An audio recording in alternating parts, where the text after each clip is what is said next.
Assalamualaikum warahmatullahi wabarakatuh. Apa kabar pemirsa semuanya?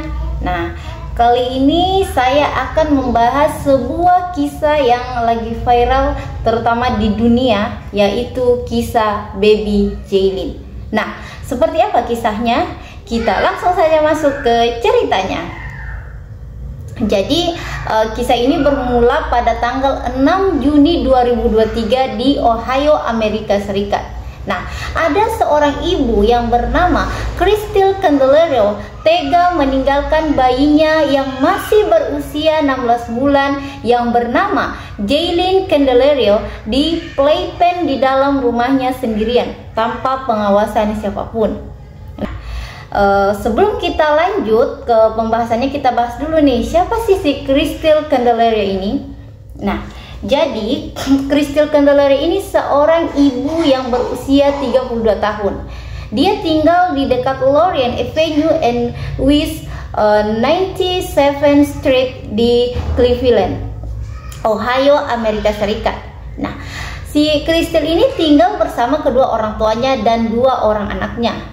Jadi anaknya yang pertama itu seorang perempuan berusia 7 tahun, sedangkan anaknya yang kedua yaitu Jaylin Candelario dan yang masih berusia 16 bulan. Si Crystal ini sudah menjadi single mother karena telah berpisah dengan suaminya. Sementara ibunya bernama Katie Torres. Nah, sekarang kita langsung masuk ke kronologi ceritanya. Jadi pada tanggal 6 Juni 2023 si Crystal ini pergi ke Puerto Rico dan Detroit. Jadi Puerto Rico ini berada di sebelah timur Republik Dominika do Karibia bagian timur laut. Sedangkan Detroit ini termasuk wilayah Michigan. Nah, pergilah tuh si Crystal ini. Tapi sebelum si Crystal ini pergi, dia sempat meletakkan tuh baby Jaylin itu di dalam playpen. Nah, dan dia pun sempat meletakkan beberapa botol susu tuh di dalam playpen itu juga. Si Crystal ini pergi tuh nggak seorang diri, tapi dia pergi bersama teman prianya. Nah, menurut tetangga ini bukan pertama kalinya Crystal itu meninggalkan baby Jaylin sendirian, tapi sudah beberapa kali. Tapi ini yang lebih fatal. Ada juga tetangga yang mengatakan bahwa si Crystal ini sudah berulang kali dibilangin bahwa jangan sering meninggalkan bayinya sendirian, tapi ya tetap saja dilakukannya. Bahkan ada tetangga bilang bahwa seharusnya kalau si Crystal mau pergi ya dititipkan saja kepada kami, tapi ya Crystal tidak mau. Memang sih kata tetangga pernah waktu dulu mungkin si Crystal masih bayi gitu, dia pernah dititip tuh ke tetangga. Tapi entah kenapa si Crystal ini udah nggak mau lagi tuh nitip ke tetangga. Nah, di sini mungkin ada yang bertanya nih, kenapa ya bukan orang tua si Crystal yang menjaga, kan dia tinggal tuh bersama si Crystal. Nah, jadi ceritanya beberapa hari sebelum si Crystal ini pergi liburan bersama kedua orang tuanya ini udah terlebih dahulu tuh pergi liburan bersama anak Crystal yang pertama. Nah, setelah puas liburan di Puerto Rico, lanjut lagi tuh ke Detroit. Nah, barulah setelah puas liburan, Crystal ini kembali ke rumahnya pada hari Jumat tanggal 16 Juni 2023 pukul 7.35 pagi. Nah, ketika si Crystal ini sampai, dia tuh mendapati baby Jaylin itu udah tidak merespon. Akhirnya dia hubungi lah tuh 911. Dia tuh sambil nangis teriak-teriak minta tolong anak saya lagi sekarat. Nah, tapi sebelum si Crystal ini menelpon 911, dia tuh terlebih dahulu mendandani baby Jaylin. Nah, dia gantilah pakaiannya, dia rapikan tempat tidurnya. Barulah tak lama polisi dan divisi kebakaran datang ke rumah si Crystal. Nah, setelah diperiksa, baby Jaylin dipastikan telah meninggal dunia. Dan polisi memastikan bahwa baby Jaylin meninggal karena mengalami dehidrasi berat sebelum kematiannya. Ya iyalah, orang nggak dikasih asupan makan kan selama 10 hari ya. Kita aja yang sehari nggak makan kan kayak mana haus laparnya. Nah, ada nih seorang detektif meminta keterangan dari Kristil. Nah, waktu diwawancara wajah Kristil ya kayak biasa aja. Padahal waktu itu bersamaan juga dengan hari ditemukannya anaknya itu, hari dia nelpon 911 itu. Nah, waktu ditanya kronologinya, si Kristil nih bilang bahwa seminggu yang lalu baby Jaylin tuh muntah-muntah, dan setelah itu dia nggak mau makan. Setiap dikasih makan dia selalu menolak. Makanya si Kristil ini sempat nih berpikir bahwa oh, aku bawa aja lah si baby Jaylin ini ke rumah sakit, tapi nggak dilakukan. Nah, detektif itu menanya bagaimana dengan malam sebelumnya. Terus Kristil bilang bahwa oh iya Pak, tadi malam anakku nih nangis terus. Waktu beberapa hari yang lalu waktu aku mandikan, dia tuh nangis kesakitan ya. Sepertinya ada bagian tubuhnya yang sakit. Nah, tapi waktu tadi pagi saya bangun, saya melihat kok dia terlihat kayak kering. Itu kata si Kristil. Nah, pada tanggal 18 Juni 2023, si Kristil ini kembali diperiksa oleh Sergeant Gomez dan Detektif Powell. Tapi dia tetap kekeh dengan penjelasannya di awal. Tapi kan detektif ini nggak langsung percaya. Pihak kepolisian pun memeriksa beberapa CCTV yang memang terpasang di lokasi itu. Jadi kayak memeriksa CCTV tetangga atau memeriksa CCTV jalan. Nah, pada persidangan pada tanggal 22 Februari tahun 2024, Kristil akhirnya mengakui perbuatannya bahwa dia memang telah meninggalkan bayi baby Jaylin sendirian di rumah. Dia bilang bahwa dia pergi ke Puerto Rico itu karena dia tuh ingin melepaskan diri dari kehidupan yang mana dia membuat dia stres, depresi, cemas. Jadi kayak mau healing gitulah. Nah, pada hari Senin tanggal 18 Maret 2024, Jaksa Wilayah Cukayoga yaitu Ana Faradila menyajikan PowerPoint dan di situ semuanya terungkap.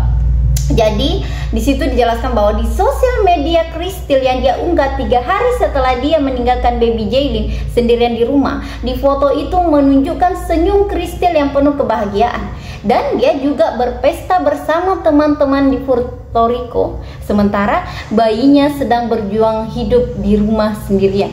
Nah, diketahui bahwa jarak antara Puerto Rico ini dengan Cleveland ini berjarak ratusan mil. Jadi kayak dia nggak pernah berpikir bagaimana nasib anaknya itu sendirian di rumah, tanpa makan, tanpa minum, nggak ada yang ngawanin. Jadi, nah, jaksa juga memutar rekaman bel pintu tetangga yang menangkap suara baby Jaylin. Baby Jaylin terdengar berteriak dan menangis lebih dari 2 hari setelah ditinggal ibunya. Nah, di sini juga jaksa bilang bahwa ya si Kristil ini berbohong karena sebelum polisi datang ke rumahnya, dia sudah terlebih dahulu mengganti pakaian baby Jaylin dan mendandaninya. Bahkan Dr. Elizabeth Mooney yang ikut mengotopsi baby Jaylin mengatakan bahwa berat baby Jaylin 2 bulan lalu itu kayak seberat 13 pon dan waktu ditemukan tinggal sekitar 7 pon. Bahkan dia menambahkan bahwa ya anak seperti itu, anak yang berusia 9 bulan sampai 18 bulan itu dia mengalami kecemasan yang luar biasa jika ditinggalkan sendirian. Nah, apalagi si baby Jaylin ini ditinggalkan ya bukan sehari, 2 hari, 3 hari, tapi 10 hari. Dan yang lebih sedihnya karena di hasil otopsi itu juga ya dokter Elizabeth Mooney mengatakan bahwa ditemukan kotoran si Jaylin sendiri di mulut dan di kukunya. Jadi kita bisa bayangkan bagaimana demi bertahan hidup bayi itu sampai rela memakan kotorannya sendiri. Bahkan di waktu persidangan semua orang yang hadir itu menahan air mata saking sedihnya.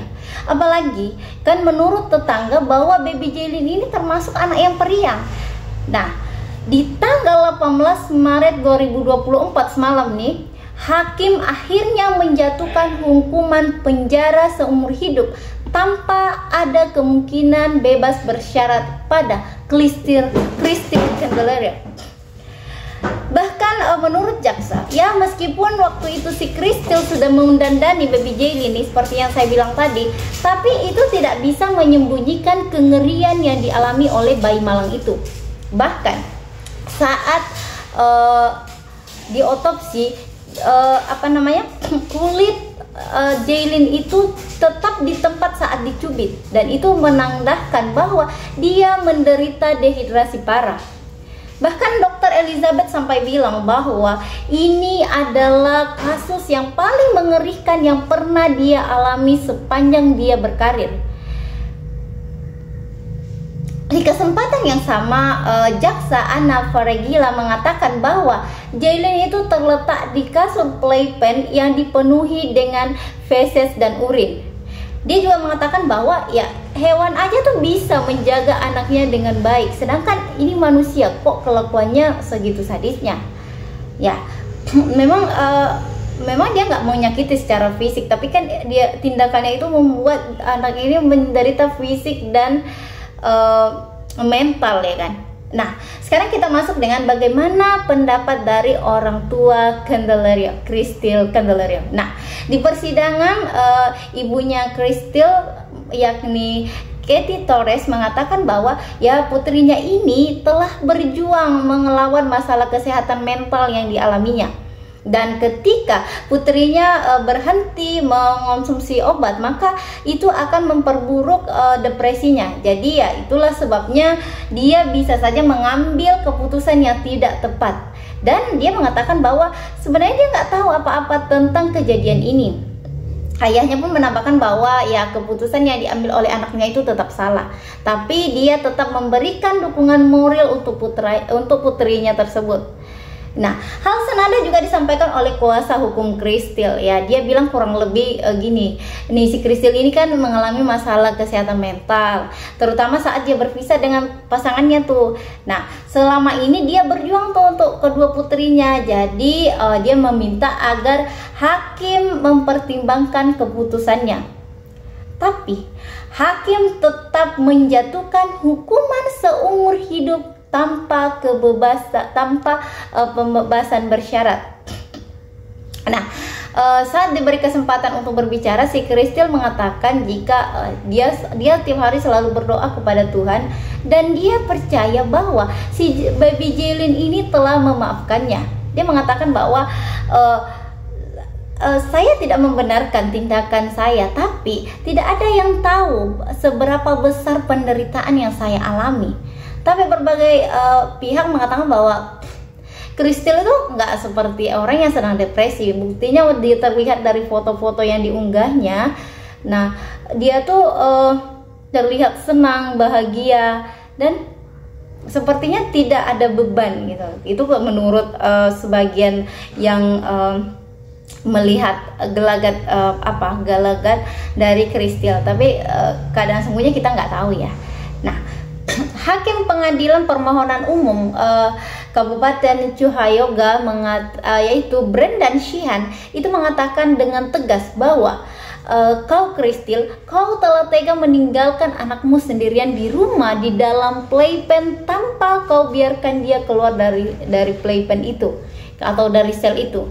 Nah, sedangkan kau tuh sedang bersenang-senang tuh dengan kawan-kawanmu. Padahal ikatan antara ibu dan anak adalah ikatan yang paling murni dan sakral. Hubungan yang dibangun di atas nama cinta, kepercayaan, perlindungan, dan tak akan goyah. Tapi kau Crystal, kau telah mengingkari itu, sehingga kau telah melakukan pengkhianatan terakhir. Jadi dia mengatakan, bayangkan saja bayimu tuh sedang berjuang loh untuk bertahan hidup. Dia sedang menunggu seseorang untuk menyelamatkannya. Sementara kamu sebenarnya bisa lah menelpon tetanggamu atau siapakah. Tapi faktanya kamu tidak mengingatnya. Malah kamu bersenang-senang di pantai sementara bayimu memakan kotorannya demi menyambung hidup. Hakim Sheehan pun sampai bilang bahwa karena kamu tidak membiarkan baby Jaylin keluar dari playpen sampai dia meninggal, maka ya kamu juga harus merasakan hal yang sama, yaitu kau harus menghabiskan sisa hidupmu dalam penjara. Cuma bedanya kau dengan baby Jaylin adalah kau masih bisa makan dan minum meskipun kadang kau tolak. Tapi sementara bayimu itu tidak sempat mendapatkan makanan ataupun minuman. Nah, jadi Coba kita bayangkan kayak mana sedihnya kita aja yang bukan orang tuanya, yang kita nggak kenal baik itu kayak merasakan bagaimana sedihnya. Saya aja yang alhamdulillah punya anak 4, tapi nggak sampai segitu, kayak berpikir meskipun kita stres, kita pusing dengan tingkah lakunya dia, tapi nggak ada sih sedikit niatan untuk mau meninggalkan anak itu atau anak itu ya, bahkan sehari pun. Nah ini udah 10 hari dia ninggalin bayinya, cobalah. Jadi kayak mana nggak tahu lah kayak mana pikiran dia tuh kan. Kalau seandainya dia memang pergi berobat lah, oh ya udah, mungkin dia pergi berobat untuk menghilangkan untuk terapi gitu. Nah ini enggak, dia malah pergi bersenang-senang. Jadi nggak tahu lah kayak mana ngomongnya sama ibu ini ya. Tapi itulah, mudah-mudahan lah baby Jaylin diterima di sisinya Allah dan dia mendapatkan kebahagiaan yang belum sempat dia dapatkan waktu di dunia. Nah, itulah mudah-mudahan kita sebagai ibu, sebagai seorang ibu, yang mudah-mudahan kita diberikan hati yang kuat, hati yang tegar, dan kita selalu kuat dalam mendidik anak kita dengan, jadi janganlah cukuplah baby Jaylin yang mengalami hal naas, janganlah anak-anak yang lain atau anak-anak kita atau anak-anak siapapun juga. Oke, itulah kisah dari baby Jaylin. Mudah-mudahan kita bisa mengambil banyak hikmah ya di dalam kisah baby Jaylin, bahwasanya stres itu tidak dibenar, meskipun kita mengalami gangguan mental ataupun ya semacamnya, tapi tidak dibenarkan untuk melakukan tindakan yang seperti itu ya. Saya pun tidak bisa maksudnya menyalahkan 100% sama Crystal Candelaria, karena kan kita nggak tahu ya, kita nggak tahu apa yang sebenarnya terjadi, karena kita hanya mendapatkan dari berita yang beredar dari berbagai sumber. Jadi saya pun tidak tahu, saya hanya membacakannya. Jadi nggak bisa saya bilang bahwa ini apa ya, ya mungkin ya gimana ngomongnya ya aku. Ya mudah-mudahan lah, mudah-mudahan Crystal Candelaria itu menyadari sepenuhnya kesalahan yang telah dia buat, dan kan dia masih punya anak satu lagi. Mudah-mudahan anak yang satu itu bisa lah dia didik dengan baik ya, meskipun ya Crystal Candelaria harus apa namanya, dia mendekam dalam penjara seumur hidupnya. Ya udahlah, mudah-mudahan yang terbaik lah ya, karena kayak mana ya, kita nggak tahu ya, kita nggak tahu kejadian ini bisa menimpa siapa saja. Jadi kita sebagai seorang ibu harus waras lah ya, dan kita harus melibatkan Allah Tuhan dalam segala aktivitas kita dalam segala. Jadi seberapapun tekanan yang kita dapatkan, seberapapun masalah yang ada, ya kita bisa melewati semua itu. Amin amin ya Allah. Nah oke, ini saja kisah dari baby Jaylin. Kurang lebihnya mohon dimaafkan ya kalau ada yang penjelasan yang kurang tepat, atau ada yang kurang, atau ada yang lebih, atau ada yang tidak sesuai, mohon dikoreksi, karena saya pun hanya mengambil dari beberapa sumber yang saya rangkum sendiri. Jadi ya kalau ada yang kurang, ada yang tidak tepat, mohon dikoreksi ya. Oke, itu saja, sekian dan terima kasih. Assalamualaikum warahmatullahi wabarakatuh.